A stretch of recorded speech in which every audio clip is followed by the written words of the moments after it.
here, guys. We're going to break it down for you exactly what is happening in the Sunshine State. 1 in 7 homes for sale in the United States, guys, is in Florida. And that should say a lot. I mean, that is a very crazy number.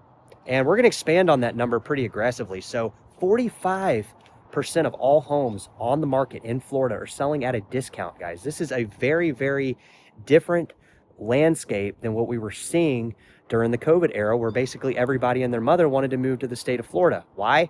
Freedom, guys. Freedom, freedom, freedom. Freedom from the laws, freedom from the blue states, blah, blah, blah, blah, blah, blah, blah, blah, blah. We hear this stuff all the time. So Florida is taking a big haircut on price, okay? 45% of homes are selling at a discount, like I just mentioned. And that means that every home coming onto the market, almost half of those homes are having to slash the price. And I don't just put my money where my mouth is. I do my research to back up what it is that I say. So I've actually been following this market pretty aggressively over the last couple years. And what has happened in Florida is, you remember a couple years ago, that Hurricane Irma thing that came through? And then that hurricane a little bit before or after, there were two. I can't remember the second one's name. It basically, if you guys didn't know what happened with that, it basically, if you could ever imagine the Florida Everglades, imagine the Florida Everglades with homes sitting all in between it, or all in the swamps. That's basically what happened. And they've been overbuilding in Florida for years, especially Southwest Florida, where they've been going in and tearing up all these mangroves and these marshes. And it's been kind of like pushing the water where places that didn't used to be flood zones. You had FEMA come in. They started reorganizing the whole FEMA flood zone thing. And they found that most of these homes are, they're prone to flooding is what they found. And that's why if you go back and you look at some of these videos on YouTube, you could literally see entire cities, Cape Coral, Port Charlotte, Fort Myers, Naples, all the way up into Bradenton. Southwest Florida was basically underwater, literally like 3 feet of water. So it caused the insurance companies to have to come in and basically fork out a ton of so many billions of dollars to fix the issue. And really, well, they didn't really fix the issue. It's not like they came in and, put a bunch of dirt under the homes and rose the homes up 4 or 5 feet to get them out of the flood zone. Well, all they did was they kind of just repaired them and didn't really fix the problem. But they did do something very important that I think a lot of people in the state realized. They left. AAA is gone. Farmers insurance is gone. And a lot of people had to go with these state-run insurance companies, and they saw their insurance premiums per year jump between $4,000 and $8,000 a year.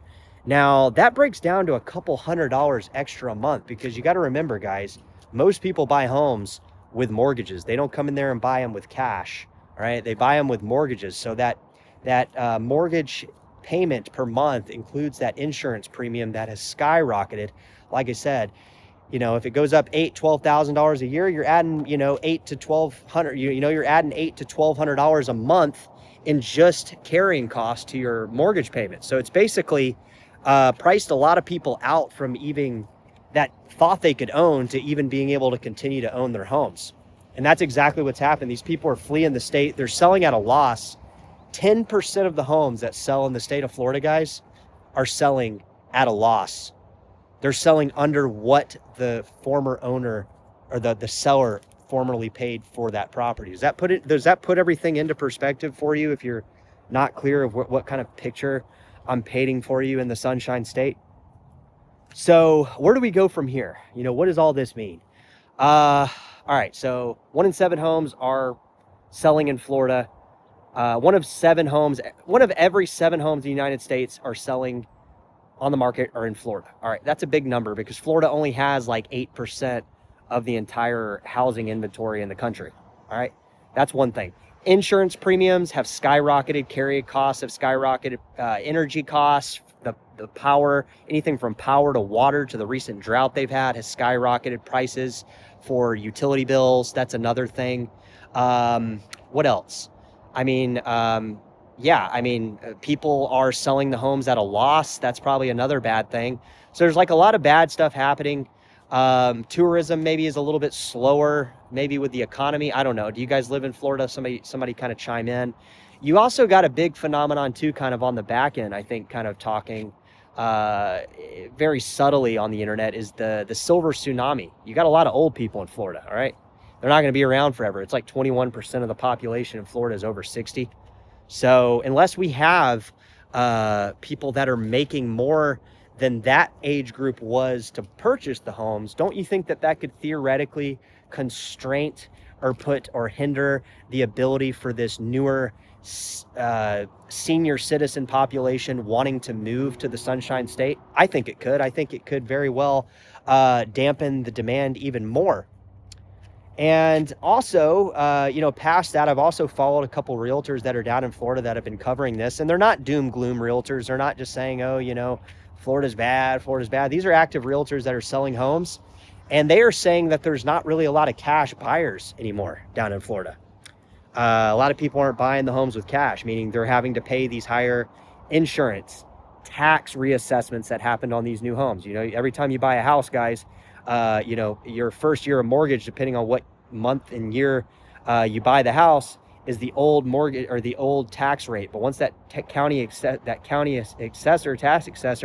assessor comes in and evaluates the nominal value of your home on what it's worth and what you paid for it, your taxes go up in some cases 100 to 200% for people that bought during COVID. You had people that bought a house that the home was sold 30 years ago. They came in, they had a $2,000 a month mortgage. Now it's $3,000. You had the extra insurance premium that happened after Hurricane Irma. Now they're at $4,000. They've literally seen their mortgages double in the state of Florida. So this is a pretty wacky phenomenon going on because everybody, like I said, everybody and their mother during COVID wanted to move to Florida.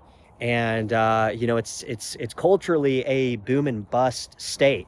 All right. Where I'm at in California, once I get out of this Guadalajara prison and go back to California, California is kind of a different cultural state. Like the home values typically are more prone to these economic woes.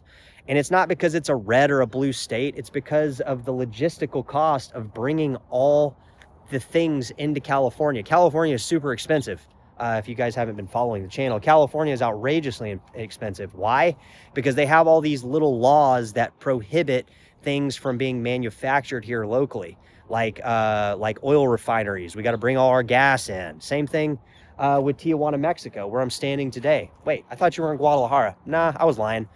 Basically, Tijuana is one of the most expensive places in Mexico to live because of this same thing. They're bringing everything in. There's not a lot of stuff here, guys. We're sitting in a desert on the ocean, right? The ocean's right there. This is all man-made. All this foliage and stuff, it's all man-made. It's all brought in.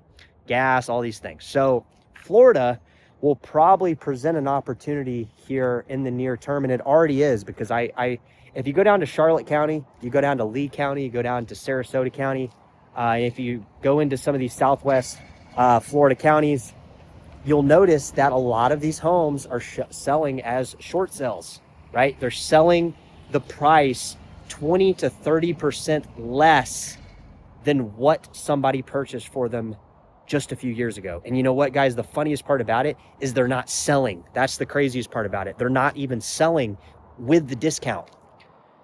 You got homes that are not selling at 20 or 30% of what somebody paid for them 4 or 5 years ago, and they're sitting 90, 120 days on the market, guys. I'll tell you, if a home is sitting on that market that long and you don't have an offer, if you guys are watching this and you're in Florida, do yourself a favor and drop the damn price.